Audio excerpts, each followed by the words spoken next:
Hello, and welcome to today's Wyoming Community Navigator Program webinar. We're so glad you've joined us for today's presentation.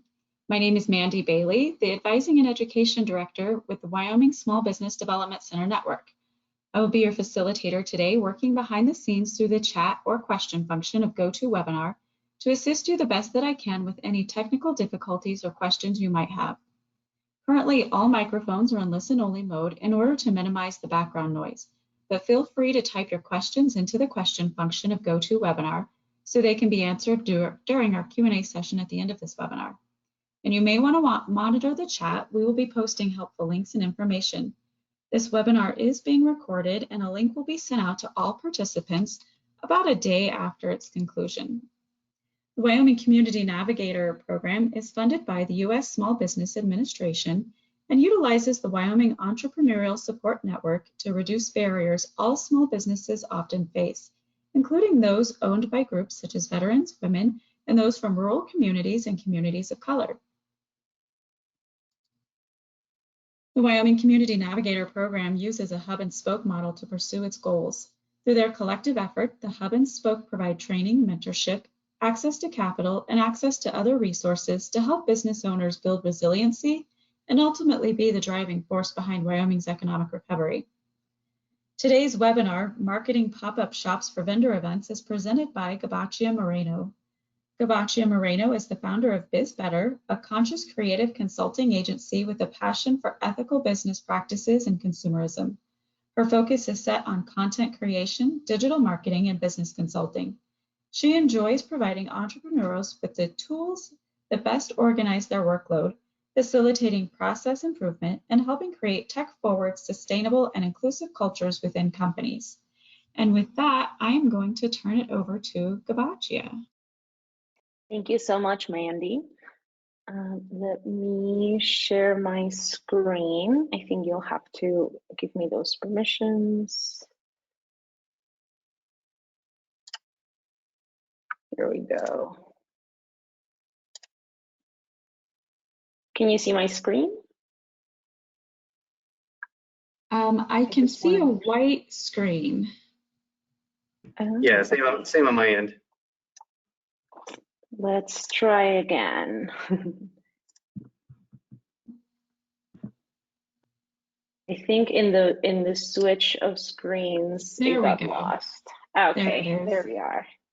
Perfect. Thanks for the patience. Hello, everyone. Welcome to the webinar. I'm really excited to be talking about this. And like Mandy said, my name is Gabachia Moreno. We're going to be talking about marketing strategies for pop-up vendor events, which I am aware that several, if not all of you, have upcoming opportunities where you can apply these strategies. So one disclaimer to get started is that it will be impossible to cover everything that there is to know about marketing in just one session. And it's also going to be impossible for you to retain all the information that I'm going to share with you today. So pick 3 to 5 pieces of information that you can realistically apply to your next event and slowly grow your strategies, right? So you never want to say, oh, I learned all these things in this webinar, I'm going to apply all of these. That is very unrealistic. I always say, pick your battles, start small, and then grow from there. So with that said, I want to talk briefly about some, actually, hold on one second. I think we skipped some slides. I'm not sure why. Excuse me. There we go. I was like, I know I had an agenda slide. So apologies. So today, I'm going to do a quick intro about me just so that you know a little bit about my background and why you might want to take my advice. Then we'll talk a little bit about vendor events, and then we'll get into the what is marketing question. And then we'll dive into the meat of the webinar, which is the marketing strategies from research to social media. And we're going to break those down one by one to give you some best practices, even some best practices at the end beyond marketing, just pointers that you might find useful as you gear up for your next vendor event. And then at the end, we'll do a Q&A with any questions that you may have. So I highly recommend that you have somewhere to write notes so you can have your questions handy. If you are dropping them in the chat as they're happening, then Mandy is going to help facilitate those questions at the end of the session. Okay, so now we can get to it. Disclaimer, like I was saying, impossible to cover everything. Please pick 3 to 5 things that call to you to start applying to your vendor event strategy. And a little bit about who I am. I have worked across many industries from fashion to wellness, most recently really focused on content creation side of things as well as nonprofit. I have 20 years of experience in sales, 15 years of experience as a buyer, and 10 years of experience in manufacturing. So I've been able to be part of this process from many different angles, right? From being the person behind the scenes to being the person in front of the scenes. Some popular vendor events, just want to offer as a grounding for us today that, you know, you maybe have a trade show coming up, or maybe you have a crafts fair or farmers market. Well, there's many different types of vendor events where you can apply what you're going to learn today at. So anywhere from your farmers markets, which is probably the more popular one, to a trade show if you're doing manufacturing and wholesale, all the way to city and county events, art walks, craft markets, holiday bazaars or holiday markets are also great vendor events that may be available to you.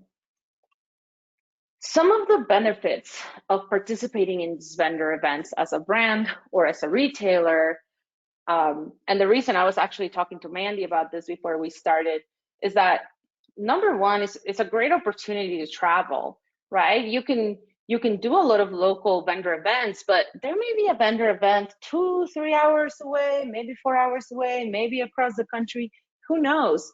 If you make them part of your sales channels, of your sales strategy, then you can really get to travel and see other places, get to see how other communities do their thing.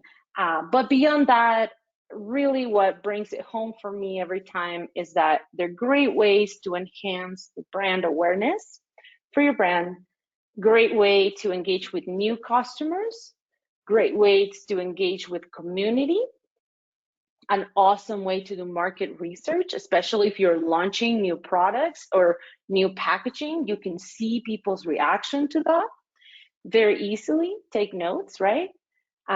Again, like I said, visiting new places, one of my favorites. And then also connecting with other vendors.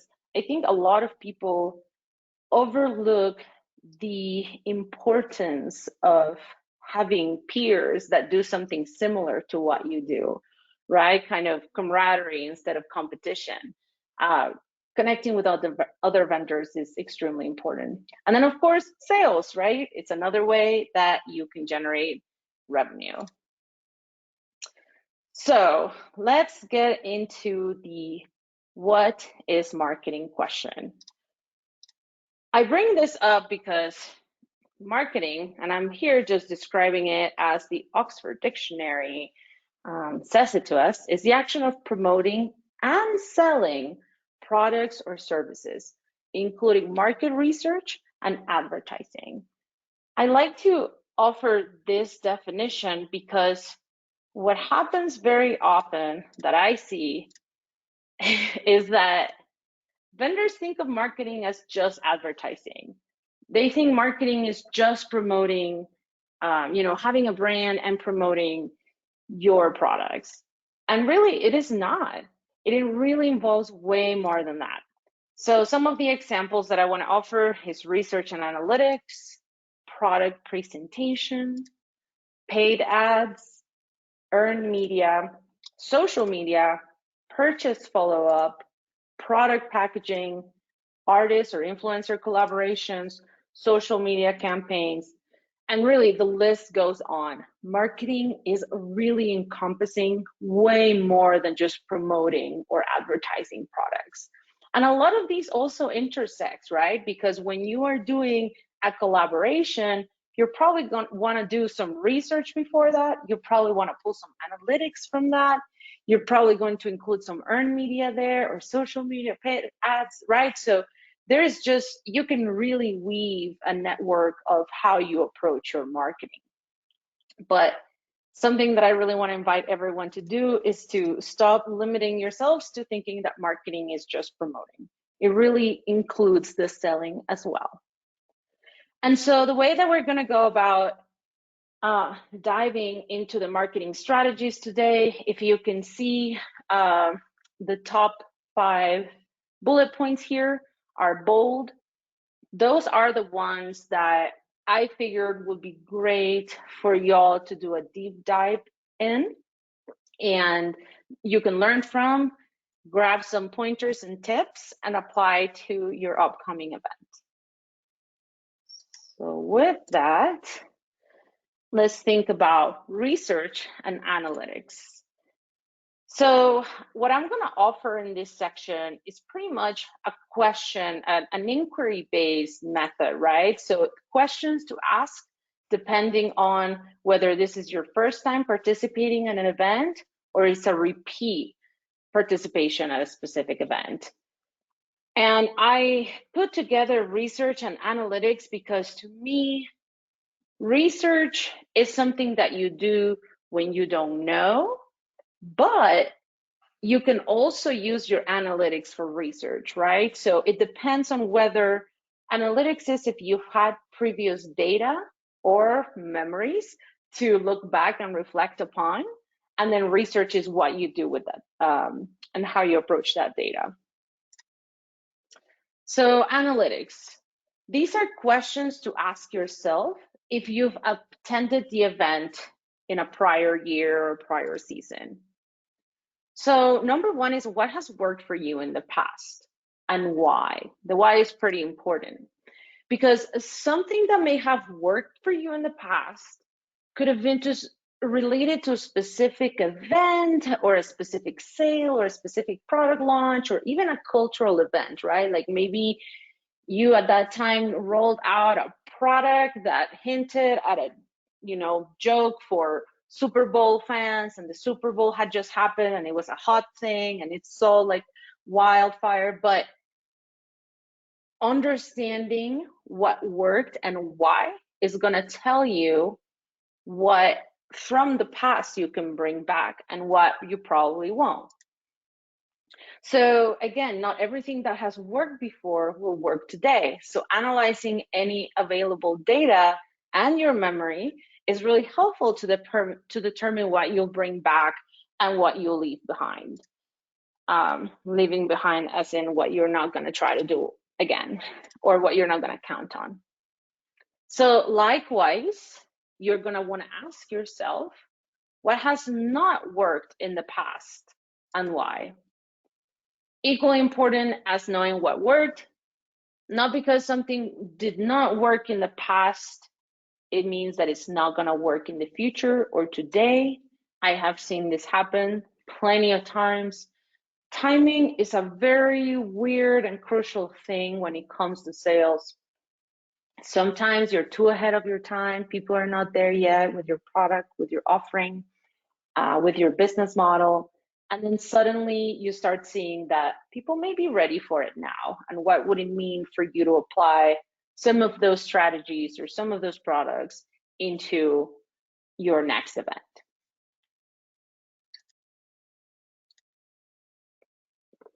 Now, very important as well, did you notice any other good practices from other vendors? So you've been in this event before.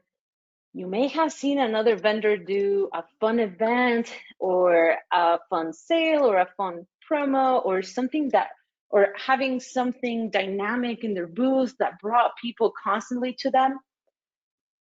That is a great thing to note. Anytime you're doing business anywhere, really, as business owners, you always want to be looking at what other people are doing. And I don't say this as like, oh, go steal ideas from your competitors, but rather just learn from them, right? And allow yourself to be inspired by what other people are doing out there with their own businesses. And so obviously this is very high level analytics. I also invite you to go into your sales, right? Like if you did a social media campaign, you can go straight up to those analytics. I didn't want to dive into that because if you're doing social media, you're probably already looking at your analytics. You can see how your post performed, and those are kind of the automated analytics, right, that we all have. But this is more like personal analytics, like actually taking some time to reflect and learn from the past. Now let's talk about research. Who and what to ask if you've never attended the event. So number one, ask yourself, do you know any vendors who have been there before? Because if you do, they probably will be your best source of information, not only to prepare and really know what to expect, but if they're willing to share, they can be really, really insightful. This is why I, always push for like meeting and connecting with other vendors, because you can really help each other out. There's probably more than enough market for everyone to share. So if you have some friends that are vendors that have been there before, or vendors you're connected with, they're going to be a great source to give you the blunt truth, right? On the other hand, you should also ask event organizers for any guidance available. A lot of events give you specific event rep, and so they're kind of your go-to, and you should just ask them literally everything and anything that you think might help. You want to know who you should ask those questions from. And here, obviously, the difference between talking to a vendor or an event organizer is event organizers are going to tend to see and highlight the positive things about the events. But if you're talking to a vendor, they're probably going to be able to have more honest conversations with you and tell you there's always something that's not the best about the event, right? And so that way you can be kind of ahead of the game and prepare for those potential things that may happen, that may not be as clear just from the event guidelines or whatever. So that's the who. Now let's talk about the what. Because what do we ask, right? We don't know what we don't know. So how will we formulate any questions? And I will just literally say no question is a dumb question, especially if you've never done any vendor events. No question is a dumb question. You are going to be there and you deserve to know everything about the event as a vendor. So, but I'm going to provide with you some of the questions that I would personally ask, right? So first of all, I will want to know if there is an event brochure where my products can be included. Because a lot of times events have like a little booklet or map, and some products can be featured there, or sometimes there's a catalog that has like a featured product from every vendor at the event. I don't know, but you want to know if there's a brochure. You want to know that you're going to have products there included, and then you are going to want to ask about the best practices for a good performing ad or inclusion of your products. So whether those are specs to provide a photo, or whether that is, photos with people in them perform better, whatever it is, the intel that they can give you is going to be super helpful, but you want to make sure you know the best intel so that whenever you're including your products in a catalog or a brochure that has more products, your product can really stand out. Another question I would ask is if there's an event publication where you can buy ad space. A lot of vendor events have their own magazine that comes out the first day of the event or every day of the event, and you can definitely buy some ad space if you have the budget for it and present your products in that way. Then you obviously want to know what the pricing tiers are for full page, half page, third page, quarter page, depending on what options they have available for you. You definitely want to know what the pricing for that is. And then again, you're going to want to ask them, what are the best practices for a successful ad? And if they don't have this information for you, like maybe they tell you, oh yeah, this is this is the pricing, but we don't have best practices, or we don't know what performs better, you can always go to good old Google and just look what's trending out there, and that will probably give you guidance to put together a good ad. Another question to ask is if there is an environmental space where you can advertise. In my experience, I've seen most events have an area where you can advertise your products, whether they have like a product gallery where people can go check out some stuff, or some of them have rest areas like little living rooms where people can chill, and you can, you know, hang an ad or put a banner, or you know, sponsor the rest area. There's also food courts and tables, and some events allow you to drop brochures on the tables, or postcards or stickers or whatever that is. Some events might even have a table where it's just like freebies, and people can come and check out, you know, whatever your brand is giving out as a freebie. So I'll definitely take some time to ask these questions. Okay, next question I would ask. Will there be any happy hours or events within that you can sponsor or speak at? Will there be any media or influencers that are covering the event? And can they help you set up an interview or time to chat with those attending? I've been in trade shows where you can talk to your event rep, and they'll connect you with the media contacts that are attending and try to help you set up an interview. And those are super valuable, because even though you probably won't get the marketing during the event, you can still get marketing after the event, right? So depending on what it is, you could have exposure during the event, right? Like if there's an influencer that's posting TikToks or Instagram stories, then that's great, but it can also be after the fact, and that's also good for you. Now, another great question is, what are your on-site marketing limitations? When I'm seeing on-site, I'm talking about your own booth, right? Where you have your products. Sometimes events I've been to, they have color codes where they're like, nothing with bright colors. We provide you with the booth. You just bring your stuff type of deals. You know, are you allowed to bring all your furniture and your own booth setup, or do they provide it? Are there any limitations, right? Like, can my banner not, you know, like if I have a pizza board, how far can I have it from, you know, the edge of my booth or whatever, or does it have to be inside my space? So it's always good to know what your limitations are to play with in your own space. Okay, so for further research, I always say, what's locally trending? This is all going to inform how you present your products, how you present your booth, how you're crafting your ads. So think about music that's trending, phrases that are trending, social media challenges. Make sure you're up to date with the local papers and magazines. And absolutely important is to follow those local hashtags, because that's where you see what the community and the visitors are up to while they're in town, wherever this event might happen. Now we're going to talk about product presentation, which I'm going to offer 4 quick bullet points of what I think a product presentation should be. Should be attractive, user-friendly, tidy, and on brand.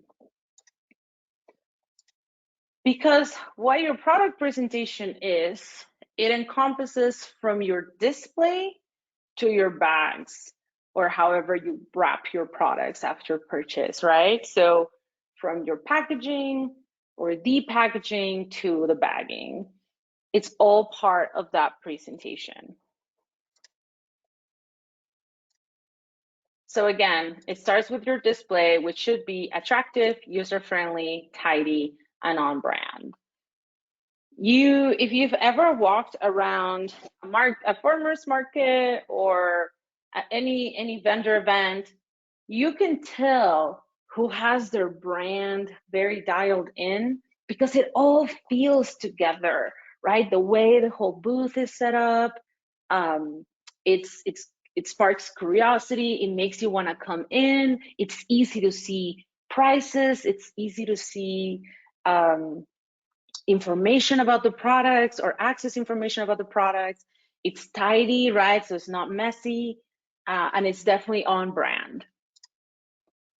It also includes the way you speak about your product. So is your pitch dialed in? I'll say practice your pitch, especially if you have a special new product. You want to know exactly what you're saying and how you're saying it. It's effective. I think a lot of the times we tend to think that, oh, but we know the product really well. And then that becomes our problem because we're so close to the product that we don't know what other people's questions are about the product, right? So make sure that you're anticipating the questions of your customers into how you talk about the product to begin with. Because when there's just a special connection about you answering my questions before I get to ask them from you, right? So think always a little forward. And also, how are you including your brand's voice in how you talk about your products? How is this branding of yours, this on brand that we talk about, how is that coming through in the way that you or your sales reps, your sales assistants, how are you all including that brand's voice in how the products are being talked about? And then please consider how you wrap a product during a sale. Do your bags have your logo or store name? That might be like an overkill in most of our perceptions, right? It's like, oh, I mean, do I need a logo? Like, I'm not a big chain or whatever. Sure. But when you think about a vendor event, you see people walking around with bags. And if you have bags and you're providing bags, right, depending, I know not all businesses have bags, and that's also fine. And that's also part of your product presentation, right, if you don't offer bags. But if you do, imagine your brand walking around the floor for you. So you don't have to be there, but people are learning about it or they have opportunities to see it, especially if you have really cute branding. Why not? And then also, does the customer have your contact information after a sale? A lot of what I see at farmers markets and like smaller vendor events, craft fairs and stuff, sometimes I buy something and I don't get a business card, or I don't know if the people have a website, the products didn't have tags, so there's no way, I may think that I'll remember the brand name, but if that was the first time I saw the brand name, the likelihood of me remembering it after walking a whole floor of vendors is very slim. So make sure whenever somebody buys something that they take away something that has your contact information, a way to come back to you and buy from you in the future.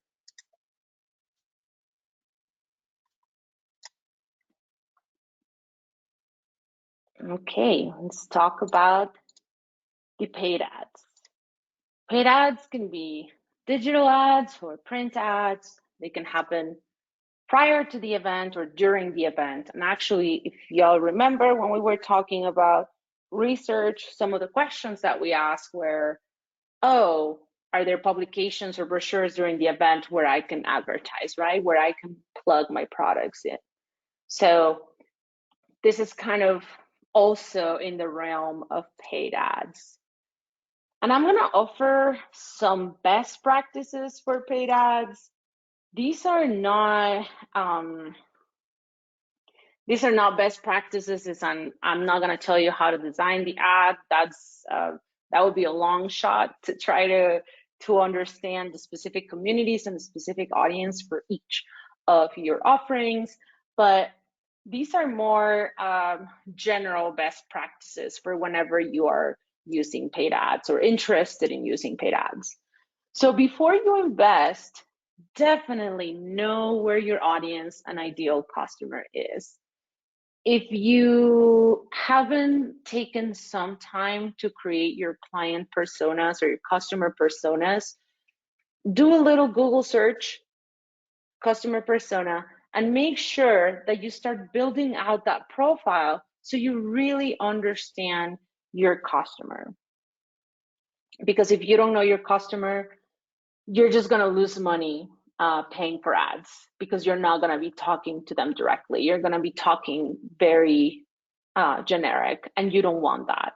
You want to be as specific so it can resonate with them. Set up a budget. It's super important to have a budget and to consider budget for the creative. If you want to spend $100 on a Facebook ad, then that means you're probably going to want to spend at least $20 in the creative for that ad. I don't know if that's actually you paying $20 to a graphic designer to pull something together, or if that's just $20 in your time putting together the creative for it. But just understanding that having budget for the creative is important. Again, I won't do like ads advising here of like how much money is going to work or not. That's really a trial and error. It takes a little bit, but just set up a budget. Whatever feels manageable to you. Maybe you already have ads or great photos from a social campaign that you did, or just great photos from your product photo shoot or whatever that is.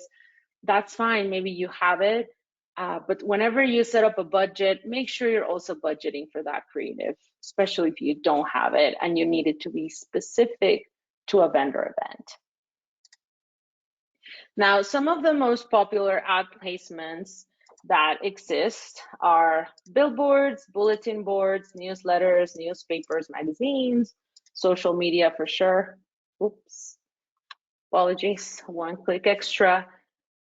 And all of these are going to have different price points. And that's why I think setting up a budget first is super important, because like I said, for Facebook, you can get away with a small budget like $100. But if you're putting up a billboard in town, oof, that's like a whole different game, right? So you're probably talking about a couple hundred, a couple thousand, depending on the town. And it depends also, of course, and should always depend on your earning potential, whether you can budget for something like that or not. Now, bulletin boards, those are interesting because those can be free, right? Sometimes there are areas like maybe your local library or a local community center where you can post something on a bulletin board and nobody's going to charge you for it. Some others may do have a fee. Newsletters are great, especially those local newsletters. If those can also be free or they can be paid, depending. Newspapers probably not gonna be free. Magazines not gonna be free, and social media you can do paid or also you can do organic. But I know right now we're mostly talking about paid ads. I just want to call out that not everything is just paid, right? Or just this or just that. So hopefully that painted a good picture about that. So now to follow up on some of the best practices, if you're doing digital ads, please consider using video and animations as much as possible. These, not just something that I'm saying or that I've seen true, it's just something that most marketers will say is what performs the best when doing digital, at least today. I'll say also avoid too much text on any image or video. There are videos that perform really well and go viral and have like a little text on them, but I'll tell you, there's a formula for viral stuff, and that's probably not the formula you're gonna be using, or the magnitude of a viral campaign that you're gonna have to make that kind of video resonate. So avoid having too much text on images or video. You can write striking copy, but don't put it overlaid. And then constantly monitor the performance and have backup ads ready to go. A lot of the times, especially if you're doing something like Facebook or Instagram ads, your first ad that you thought was going to do great suddenly is just busting, and At that point, it's like, are you really going to continue paying these people like $20 a day or 50 or 100, whatever your budget was? No, stop that ad, create a new one, improve, and then go again, because otherwise you're going to be losing money. So monitoring the performance of your ads is going to be really, really important here. Now, if you're doing print, I'm going to say you cannot proof your ads enough. Double, triple, quadruple, check your ad for typos and visual quality. Send it to your family members, to your best friends, to your college friends, to whomever you need to send them. Just triple check it. There's nothing worse than seeing your ad and having a big typo right in front of your face, because again, kind of the same that I was talking about earlier, when we know too much about our product, that we talk about it like assuming that other people know as much as we do. It happens the same when you're designing or putting together an ad, especially if you're doing it yourself, or even if someone is doing it for you, but you see what you want to see and you don't see what's there. So make sure somebody can see what's there for you, just in case. Can never be too sure. Either way, whether you're doing digital or print, use striking copy. You want to use headlines that attract people. So I will say using a headline analyzer tool is the best help. It's always my go-to for anything I'm working on, whether it's a social media post for a client, or even an email subject line, right, for a newsletter. Like, I always use the headline analyzer tool. It's really helpful. You can just Google headline analyzer and it's probably going to show you a bunch of them. A bunch of them are free or have most capabilities for free.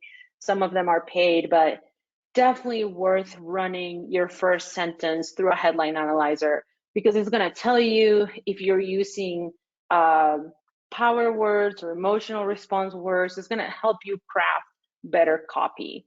And you want that copy. If you're paying for ads, you need that copy to be sharp, especially if you're working on it yourself.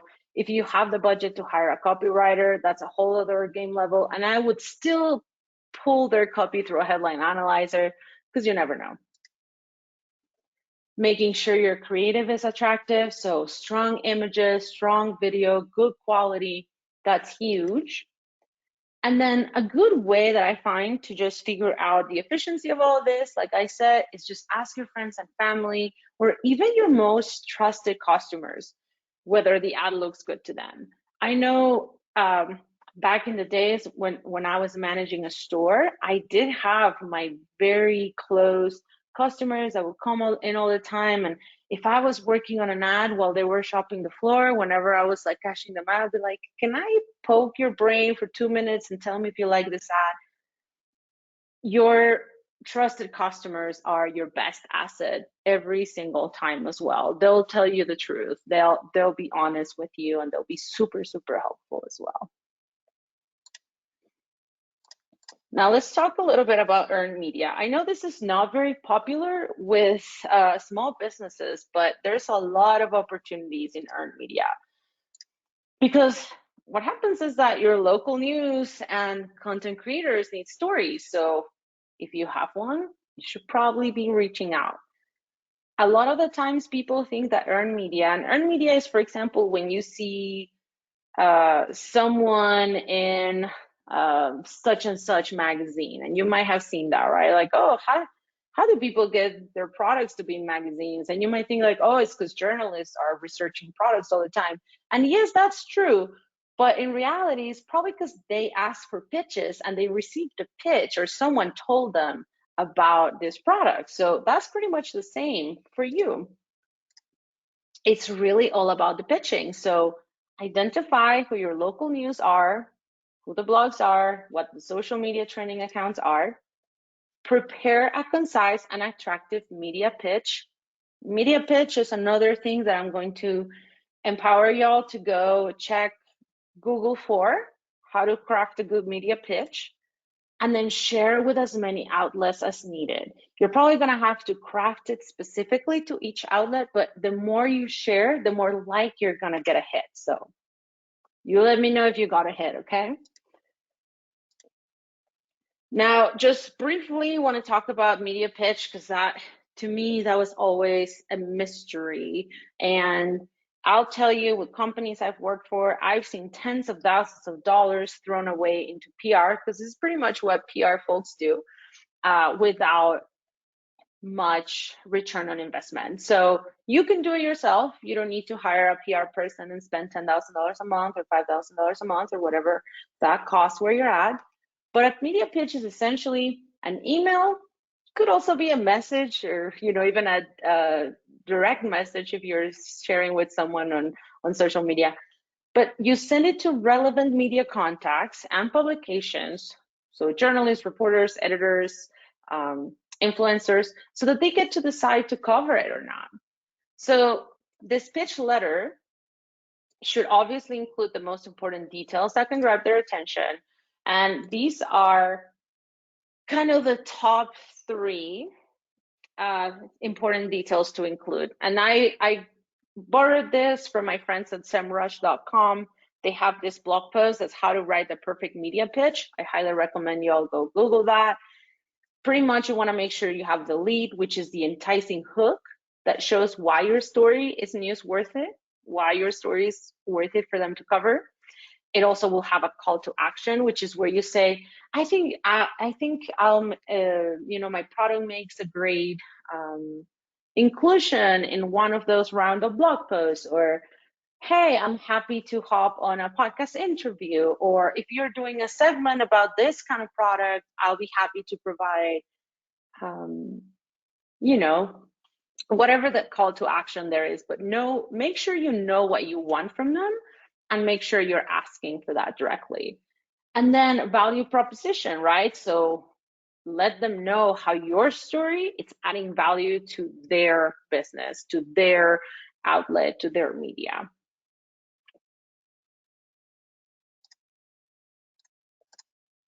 Okay, last and not least, we're gonna dive into the social media, because I think social media, obviously, I find it to be the easiest way to do marketing, right? Social media marketing has become this boom. When I wouldn't say that I started as a marketer doing social media, but I was there from very early on when people didn't still know what social media was, but people were hopping on it. This is, I don't know, like 15 years ago or 10 years ago when Instagram started booming a little bit. Was that 10 years ago? That was probably 12 years ago. Anyway, social media, very accessible, and optimizing how you share on social media is very, very important. This is also going to intersect with some of what we've already talked about. So striking and dynamic visuals are a must. Again, if it's not attractive, no one's going to spend time on it. You want it to be. Use local geotags. If you have any post about the upcoming event on your social media and it doesn't tag the location, not the location of the actual building, but the location of the town, then you're missing out in reaching people that are browsing through the feeds that get created from those local geotags. So think about this as free real estate.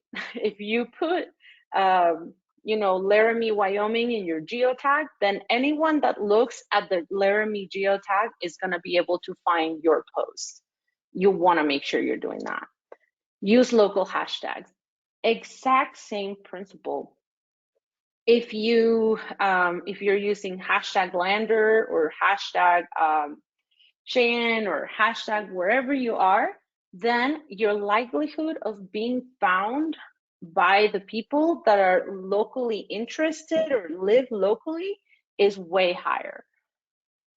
So if your event is in Laramie, as an example, there is no reason, absolutely zero reason, why you would not use a geotag and local hashtags for that destination. Absolutely no reason. That's like leaving free money on the table, right? Because pretty much what you do when you do a paid ad on social media is you're telling Facebook, oh, I want the people in Laramie, Wyoming to see my ad. I want people this age or that or interested in this kind of local event to see my ad, or people that RSVP to this event. So pretty much this is the way that you do it without paying them. They already gave you the ability to use geotags and the ability to use hashtags. And if you use those two, you're going to have more likelihood to be found, or your ads or your Instagram or Facebook post to be found. Tap into your brand ambassadors. Whether you have like an actual ambassador program, or if it's very unofficial, you just have those rock star customers that you really trust, tap into that community. Be like, hey, guess what? We're gonna be at this event next weekend. Can you please help us by sending this to a friend? Or if you're posting on Instagram, same, tag a friend. You're posting on Facebook, tag a friend.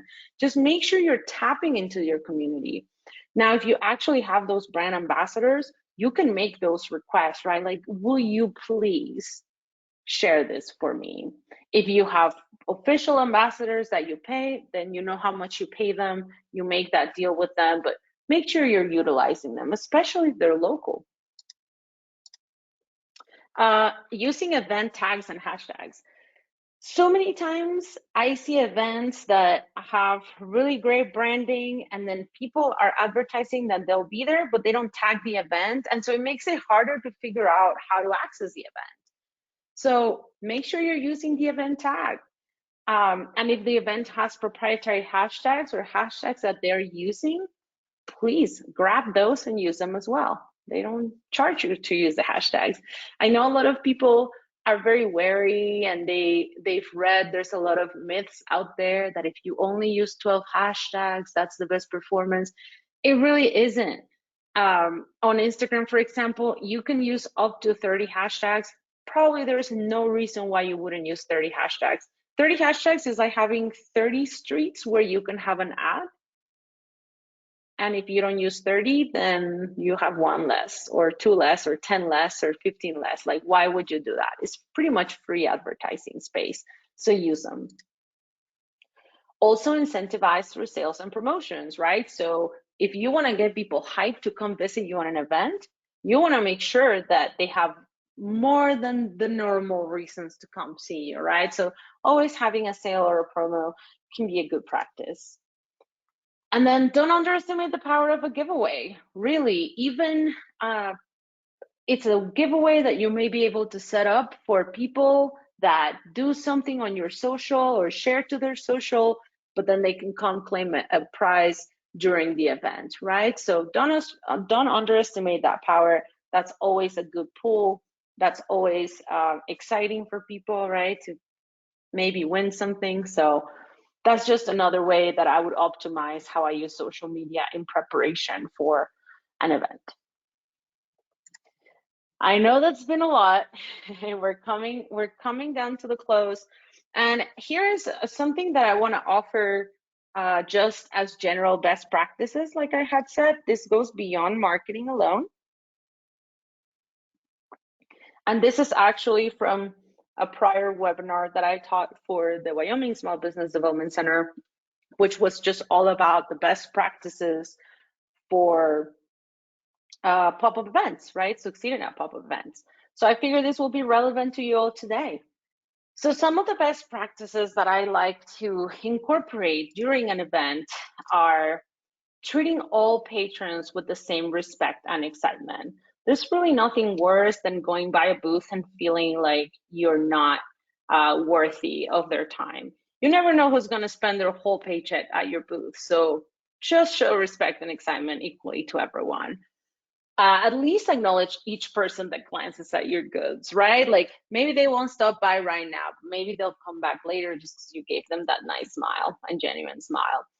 Having a special deal or incentive to buy or reach your per transaction goals. If you don't have a per transaction goal, please have a per transaction goal. You should be able to reach your goals easier if you actually set them. But incentives always help, like buy 3, get 1 free, or whatever those are. Maintaining a clean and well-stocked shop. This is crucial. You don't want to be the person that's just left with a couple of things. Of course, if you run out of stuff, that's not a bad thing, but at least when you start the event, you should have a very well-stocked shop. And then obviously creating interesting displays that attract. You don't want to just put your stuff on a table, whatever. Is there a tablecloth you can have? Are there stands that you can use? Whatever it is, make it interesting. Make sure you have accessible signs that inform about your goods or brand, especially if you're anticipating having a lot of people in your booth at the same time and you won't be able to answer to their questions. Sometimes it's helpful just to have like little stands that have pricing or little stands that have cute facts about products. Make sure you have them, make sure they're accessible, right? Make sure that I don't have to like get too close to them to read them or things like that. You want to make sure that everybody feels welcome. And then incentivize signing up to your newsletter. Incentivize tagging, incentivize sharing on social media. These are crucial, and you can make these part of your signs. You can make these part of your pitch at the register. You can make this part of a giveaway that you're doing, whatever it is. Incentivize those 3 things, and that will be more free marketing for you. Have a way to provide receipts. Even if it's a receipt that you have to handwrite, have a way to provide it. There's just no reason why you shouldn't be providing receipts. And then keep track of your inventory. This is crucial, especially if you don't want to go spend too much time doing reconciliation after an event. And then have a return purchase deal. This is key. Like someone just purchased from you, give them that 10% their next purchase, give them that 15%, give them that $5 off their next purchase of maybe $50 because that's your per transaction goal, whatever that is. Have a return purchase deal. And now succeeding after your event. These are some of the best practices that I like to follow. So number 1, sending a follow-up email to everyone who joined your list or made a purchase. I know some vendors tend to not, you're doing like cash transactions or whatever, so maybe you're not automatically receiving emails. Maybe you're not sending email. If you're sending email receipts, that'll be easy because you can just do an export of all your sales and then you have the information.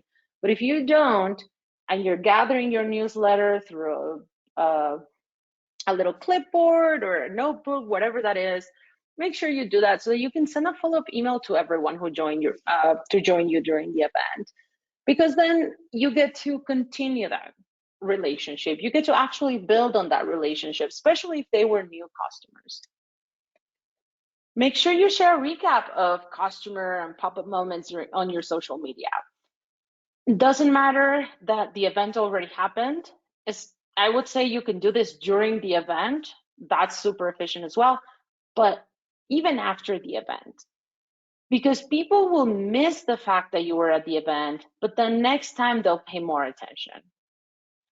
And then if you've been tagged on social media from the event, absolutely reshare. There should not be any reason why you're not sharing those that love from social media. And if folks are tagging you, but maybe they have private accounts, then just ask, send them a direct message and be like, we love this. Would you mind if we reshare it? You mind if we repost it? Whatever, ask for permission. It's worth it. And then last but never least, debrief about what worked and what didn't. Revise your goals and tactics for the next time. Really cannot stress how important this is. At every event, whether it went great or not, or whatever, you want to debrief. Set some time apart to think, what happened? What was so great about it? What was not so great about it? What needs to be better next time? It's going to pay off. And with that,